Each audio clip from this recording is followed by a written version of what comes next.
Oui, la France, mes chers amis, après les élections de dimanche dernier, a un autre Premier ministre depuis hier. Depuis hier, on peut dire que le président Macron vous a écouté.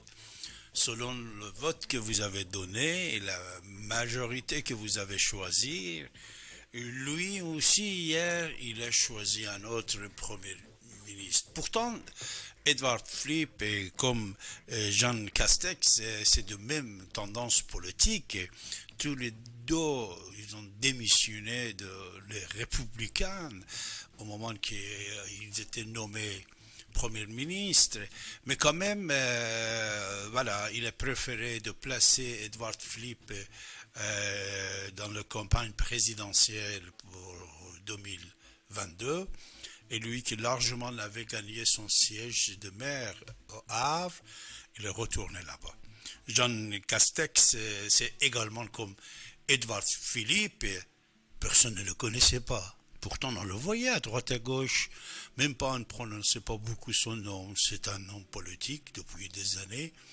Il a travaillé avec Nicolas Sarkozy, un républicain, quelqu'un de droite, mais jamais il n'a pas insisté sur son couleur politique dans les missions qu'il avait.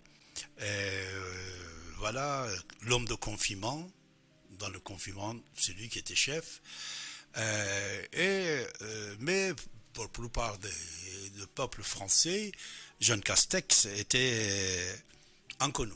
Alors même son nom, Castex, pour la plupart des journalistes, il dit Castex ou Castex, s'il y en a un ex à la fin.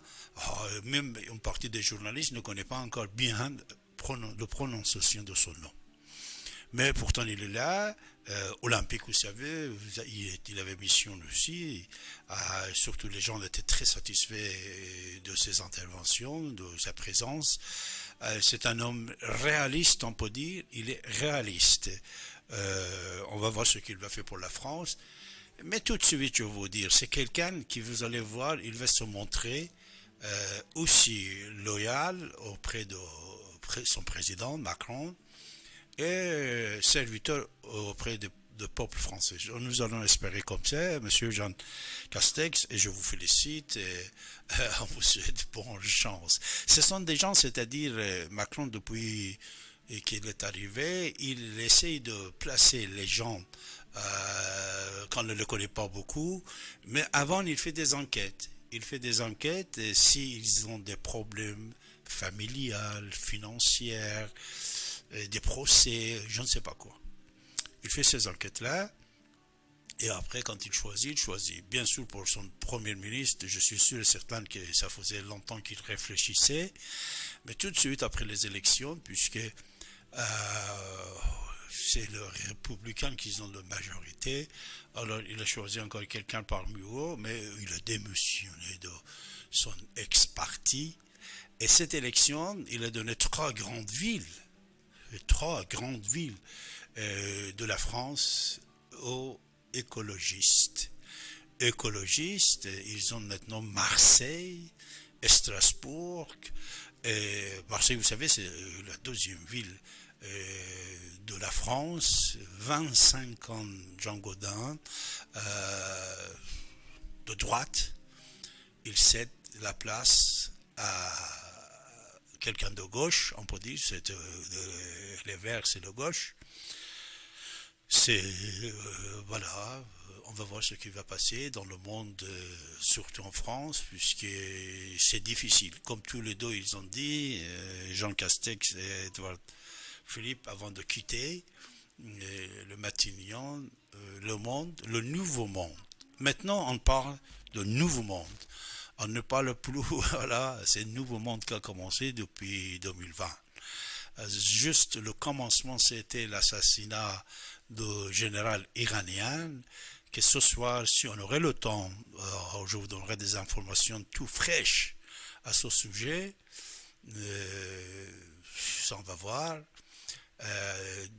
avec la disparition du général iranien, qui aussi peut-être était inconnu pour le monde entier, mais tout d'un coup, son assassinat, il a fait un bruit dans le monde, et tout de suite après, c'était le corona qui est arrivé largement dans le monde. Alors, cet coronavirus, ça sera notre question, et le nouveau monde, mais vous avez le choix vous-même, vous pouvez choisir votre sujet, mes chers amis, et vous pouvez parler sur le sujet que vous désirez, et nous sommes là pour vous écouter, mes chers amis, en composant le 08 92 23 95 20.